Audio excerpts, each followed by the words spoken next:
Paz do Senhor, juventude de Cristo, que bom ter a sua companhia por aqui. Fique ligado porque está começando mais um Conectados na Lição.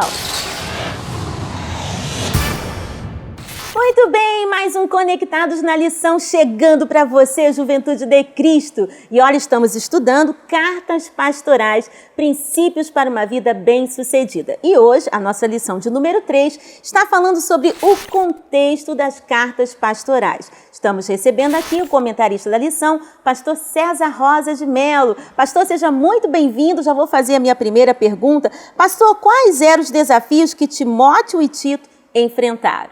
Pois bem, Tianinha, para melhor compreendermos, nada melhor do que entendermos o contexto destas cartas. Quando Paulo escreve, Paulo quer ajudar estes obreiros a lidar com os problemas daquele momento. Um dos momentos que entendemos nessa escrita é os falsos mestres. Consequentemente, muitas heresias surgindo no seio da igreja e, obviamente, precisavam ser tratados.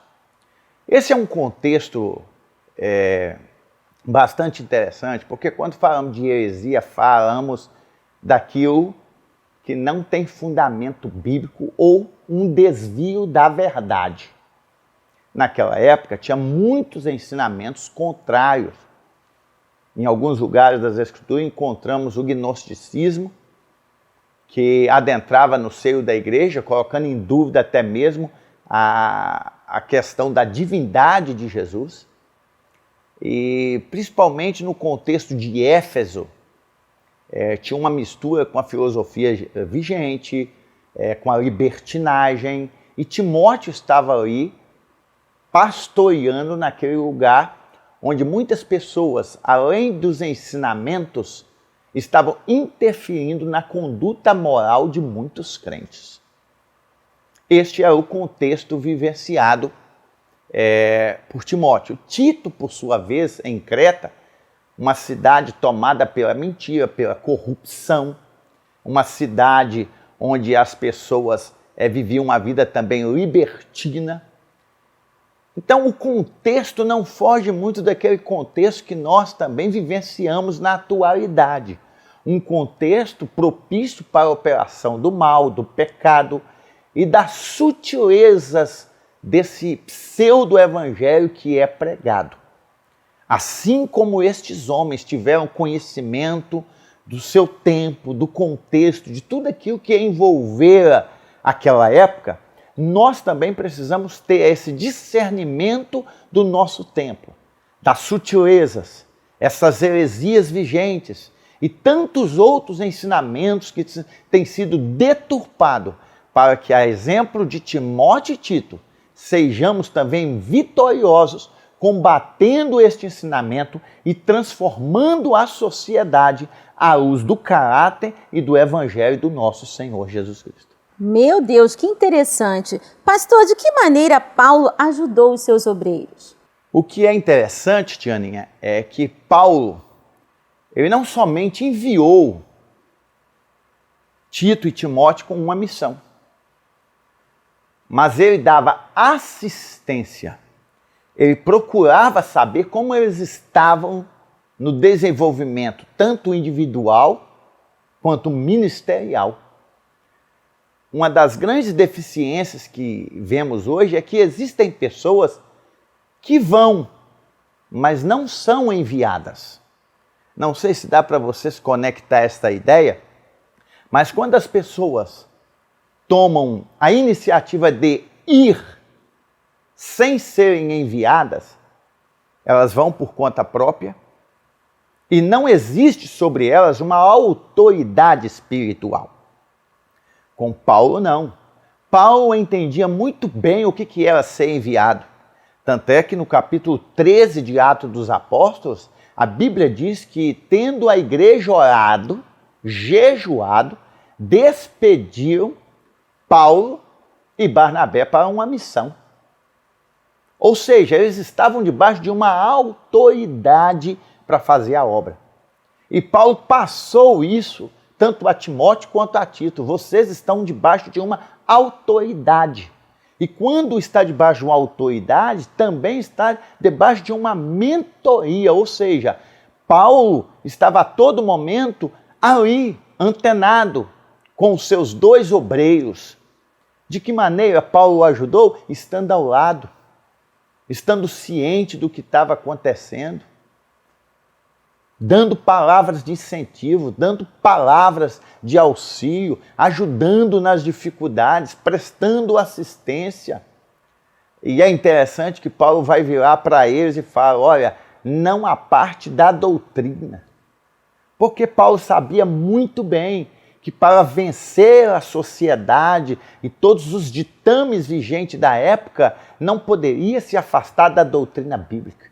Aqui fica uma grande lição para nós. Que lição? A lição de que temos que estar ao lado de pessoas. A lição de que nós precisamos não somente enviar, mas estar preocupados, prestar apoio, saber como estão, o que estão precisando, qual a maior dificuldade. Que nós, a cada dia, venhamos entender que precisamos estar ao lado para ensinar as pessoas, para ajudá-las no crescimento da obra de Deus. Ninguém nasce pronto. Ninguém fica pronto da noite para o dia.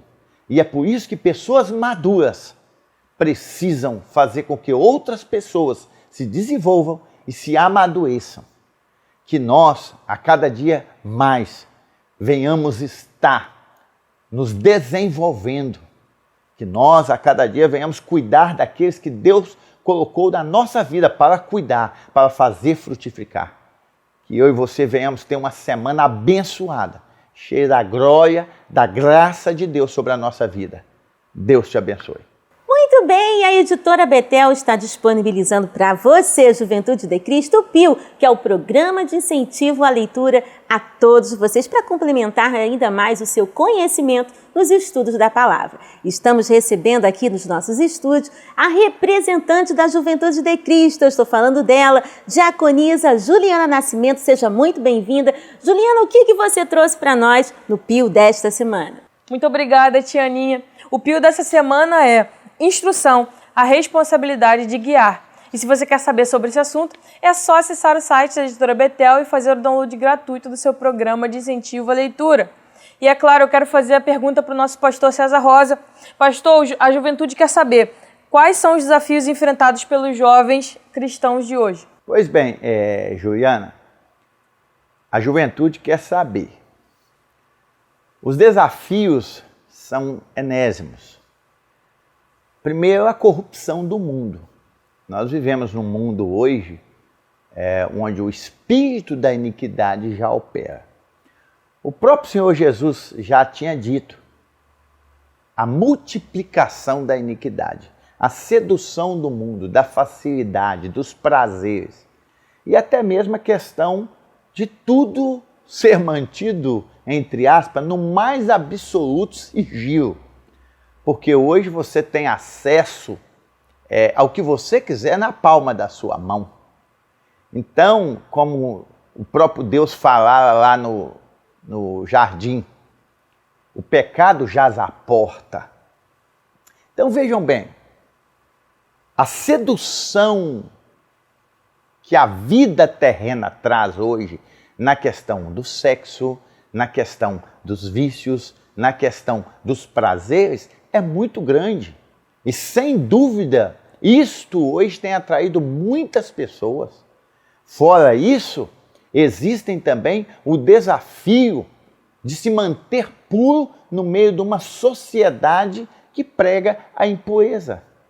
Principalmente para o jovem cristão, onde se prima por uma vida mais santa, irrepreensível, e até mesmo na questão sexual, de se preservar para o momento da vida conjugal. A pressão que se sofre hoje nesses quesitos é muito grande. A mídia está aí a cada dia mais em algumas das suas séries, deturpando tudo quanto é valor benéfico da sociedade. É uma sociedade que não tem parâmetro mais. Vive no relativismo. Tudo é válido pelo prazer, tudo é válido quando os fins justificam o meio. Mas nós sabemos muito bem, como diz a palavra de Deus, existem caminhos que para o homem parece ser bom, mas o seu fim é perdição. Existem vários desafios e os jovens, nós só seremos capazes de vencer se a nossa vida estiver alicerçada na palavra de Deus e em Cristo. Não é isto que Paulo falou para Timóteo? Toda a Escritura, divinamente inspirada, é proveitosa para redarguir, ensinar, corrigir e instruir em justiça, para que o homem de Deus seja perfeito e perfeitamente instruído para toda a boa obra. Então a palavra de Deus, ela tem esse poder de nos vacinar, de nos manter focados na presença de Deus. Quer ter vitória? Viva uma vida focada na palavra de Deus. Deixe que a palavra de Deus transforme o seu caráter. Deixe que a palavra de Deus transforme as suas prioridades. Deixe que essa palavra te leve a conhecer de fato quem é Jesus e o projeto que ele tem na sua vida. Os prazeres do mundo são passageiros e não há de se comparar com tudo aquilo que Deus tem reservado para a sua vida. Que Deus te abençoe, que você a cada dia mais busque a palavra de Deus, conheça, deixe que ela entre na sua vida, no seu coração, no seu ser e cause aquilo que somente ela pode causar, transformando os seus vícios, transformando as suas vontades e te colocando rendida a cada dia mais na presença de Deus. Deus abençoe. Uau! Conectou? Lembrando a você que o nosso comercial está a todo vapor. Você que ainda não adquiriu o seu livro Subsídio do Trimestre, Cartas Pastorais, Instruções para uma Jornada de Sucesso, do nosso comentarista da lição, pastor César Rosa de Mello. Poderá assim proceder num desses telefones que está passando na sua tela. Lembrando a toda a Juventude de Cristo que lá na nossa loja virtual você poderá adquirir a sua Bíblia do Culto Jovem. Olha, arrojada para a juventude que não perde tempo de ser edificada à luz da palavra. Bem, nós vamos ficando por aqui, mas se Deus quiser, na próxima semana estaremos voltando com mais um Conectados na Lição com novo tema, Moldados pelo Caráter de Cristo. Nós te encontramos aqui. Deus abençoe e até lá!